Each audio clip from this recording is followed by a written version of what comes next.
Apart from government vaccines अन्य किसी vaccines दबार आवश्यकता रही कि? हाँ डेफिनेटली आमर गवर्नमेंट रे सब वैक्सीन्स गुड़ाक कभर होनी किसी वैक्सीन्स रही जाऊँ जोड़ा आम प्राइवेटली आम दौचु आटा भी एसेंशियल जमती कि आम कहीपर फ्लू वैक्सीन फ्लूटा प्रति वर्ष फ्लू वैक्सीन नवा आवश्यक तो फ्लू वैक्सीन टा 6 मंथ ऑफ एज रु दि जाए सेमती आम कहीपर टाइफॉइड वैक्सीन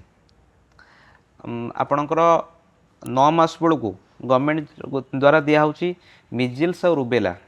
कि प्राइवेट स्तर में दिहूँ मम्स मिजिल्स रुबेला आप देखुए बहुत छोट छुआ को मम्स हो मैंने गालुआ दोष हो तो मम्स वैक्सीन टा भी एसेंशियल इंट्रोड्यूस कराइबा तापर हेपाटाइटिस ए vaccine chicken pox vaccine meningococcal vaccine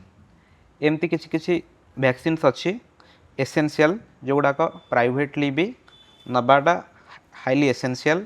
तो टोटाल सब वैक्सीन्स जब आम कभर करुचु तो मोस्ट ऑफ द डिजीज जोटा आमर एनवायरमेंट रे प्रिवेलेंट अच्छी